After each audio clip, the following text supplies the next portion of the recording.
दोस्तों बर्गर एक ऐसी चीज है जिसमें ढेर सारी सब्जियां डालकर इसको हेल्दी भी बनाया जा सकता है। तो आज हम एक ऐसे ही बर्गर बनाएंगे जो बाहर वाले बर्गर से थोड़ा सा अलग है, लेकिन इसमें सब्जियां ढेर सारी है। ये बर्गर आपके बच्चों को पसंद भी आएगा और हेल्दी भी होगा।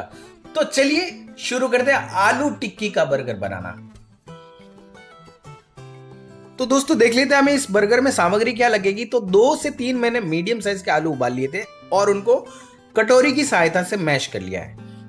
फिर आलू के बाद मैंने लिए मटर कम से कम 150 ग्राम और उनको भी उबाल कर मैंने कटोरी की सहायता से मैश कर लिया। फिर मैंने लिए बीन्स कम से कम 50 ग्राम बीन्स है, उनको बारीक चॉप कर लिया है।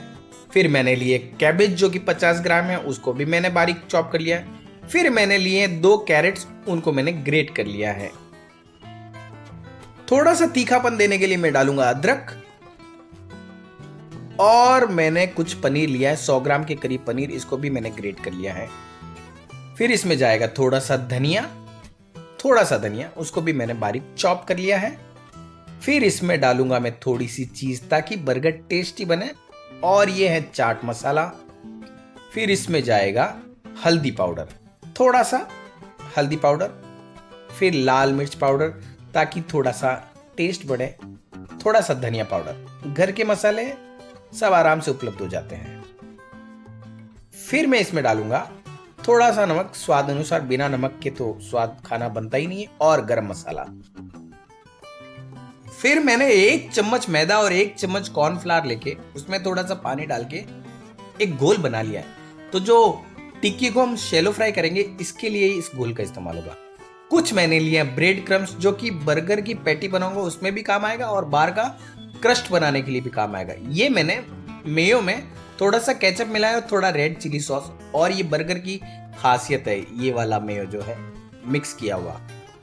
और अगर आपके पास धनिया की चटनी है तो मेयो में 1 चम्मच मिला लें और ये भी सॉस आप तैयार कर लें। तो अब हम पहले बर्गर की टिक्की बनाने के लिए स्टफिंग बनाते हैं। जो सब्जियां हैं उनको हम तैयार कर लेते हैं। तो मैंने डाला है यहाँ पे तेल, और तेल में सबसे पहले मैं डालूंगा अदरक। तो अदरक जब अच्छे से भुन जाए तब इसमें ऐड करेंगे बारीक चॉप की हुई बीन्स, और जब बीन थोड़ी सी पक जाए तब हम इसमें ऐड करेंगे ग्रेट की हुई गाजर, और गाजर को भी हमें तकरीबन 1.5 मिनट तक पका लेना है। एक्चुअली इन सब्जियों का क्रंच बरकरार रहना चाहिए, पूरी तरह से नहीं पकनी चाहिए, लेकिन इनको इतना जरूर पकाना है कि इनका कच्चापन चला जाए।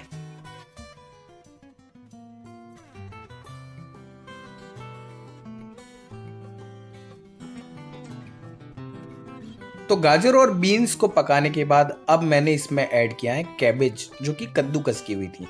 तो कैबेज डाल के भी हम इसको थोड़ी देर और पका लेंगे। कैबेज का कच्चापन दूर होना बहुत ज़रूरी है, लेकिन ये बात याद रखना कि इसमें पानी बहुत होता है, तो ये दोनों चीज़ों को आपको बैलेंस करना है। पानी ज़्यादा छूटना नहीं चाहिए, वरना अपना मसाला जो है ना गीला गीला होगा। तो हमारी सब्जियां ठीक ठाक पक चुकी है। अब मैंने इसमें ऐड किया है 1 टीस्पून लाल मिर्च पाउडर। फिर मैं इसमें ऐड करूंगा 1/4 चम्मच हल्दी। हल्दी डालने के बाद इसमें ऐड किया जाएगा 1 चम्मच भर के धनिया पाउडर। फिर धनिया पाउडर ऐड करने के बाद मैं इसमें ऐड करूंगा स्वाद अनुसार नमक। तो ये इतनी सारी चीजें हम सारे सूखे मसाले मिला के इसको फिर से एक बार हम चला लेंगे, थोड़ी देर के लिए पका लेंगे ताकि मसाले अच्छे से पक जाएं। तो रेगुलर मसाले मिक्स करने के बाद अब मैं इसमें डालूंगा आधा चम्मच चाट मसाला और थोड़ा सा गरम मसाला, आधा चम्मच के लगभग। तो ये सारे मसाले हमने मिक्स कर लिए। अब हमें कोई मसाला नहीं डालना है, तो इसको भी हम अच्छे से मिक्स कर लेंगे, थोड़ी देर चला लेंगे। उसके बाद मैं डालूंगा इसमें हरी मटर, जिनको मैंने उबालने के बाद अच्छे से ठंडा किया है और कटोरी से पीस लिया था।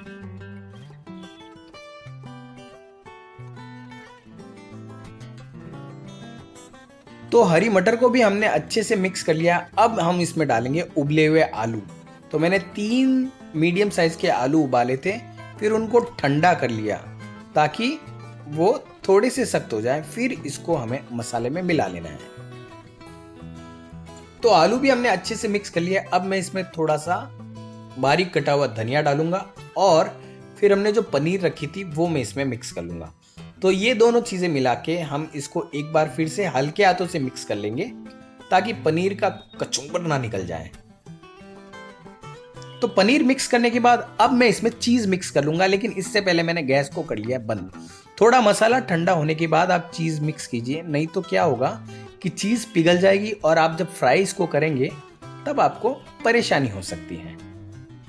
अब हम इस पूरे मसाले को ठंडा कर लेंगे। तो पूरे मसाले को मैंने परात में निकाल के ठंडा कर लिया था। अब मैं इसमें मिला रहा हूँ ब्रेड क्रम्स, ताकि ये अच्छा सा एक साथ गोला बन सके और फ्राई करते टाइम ये बिखरे नहीं। तो ये ब्रेड क्रम आप जितना कम हो सके उतना इस्तेमाल करें, लेकिन ये बात याद रखिएगा कि अगर आपका मसाला थोड़ा सा लिक्विडी है, यानी कि उसमें पानी टाइप का निकल रहा है, तो आपको ब्रेड क्रम ज़्यादा मिलाना पड़ सकता है। तो उसके अनुसार आप मसाले को अच्छा सा सेक लें ताकि ये नौबत ही नहीं आए कि आप इसमें ब्रेड क्रम ज़्यादा मिलाएं। फिर दूसरा, मैंने इसके पोर्शन बना लिए 3-4, जितने भी आप बड़े या छोटे साइज में बनाएं वैसे पोर्शन बना ले। लेकिन एक बात याद रखिएगा कि टिक्की का साइज जो होता है, आप जो बाहर से बन ला रहे हैं ना, उससे थोड़ा सा छोटा होना चाहिए। तो मैं यहाँ पे गोले बना रहा हूं पहले। तो गोले बनाने के बाद इस तरह से हाथों से प्रेस करके इसको एक पैटी का शेप देना है, इसीलिए तो इसको पैटिस बोलते हैं। पैटी का शेप देना और इस तरह से दबा दबा के सारे किनारों को राउंड कर लेना। इसमें कोई क्रैक नहीं बचना चाहिए, तो ये पूरा हम दबा लेंगे। तो इस पैटी को अब जो है ना, मैदा और कॉर्नफ्लावर का हमने बैटर जो बनाया था ना पतला पतला, उसमें हम डाल लेंगे और इसको दोनों साइड से भिगो लेंगे। ठीक है, दोनों साइड से इस तरीके से। और इस भिगी हुई पैटी को हम इस तरह से ब्रेड क्रम में डाल देंगे, तो इसके चारों तरफ जो है ब्रेड क्रम चिपक जाने चाहिए।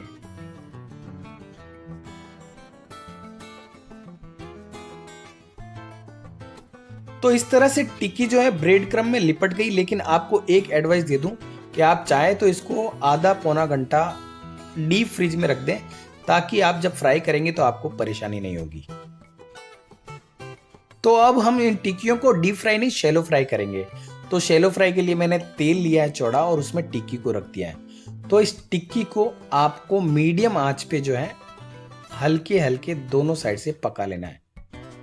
तो इस तरह की कुछ ब्राउन टिक्की तैयार हो जाएगी।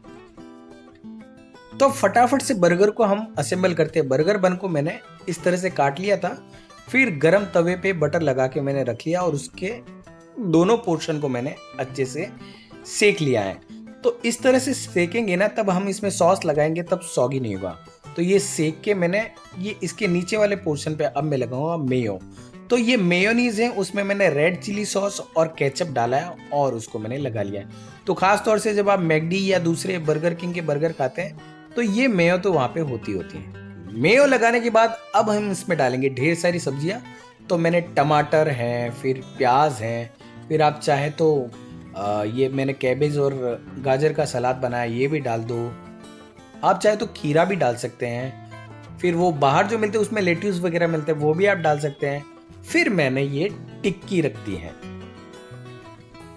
टिक्की रखने के बाद ऊपर वाली साइड का जो बन था ना, उस पे मैं लगा दूंगा पुदीने की चटनी जो थी उसका मेयो।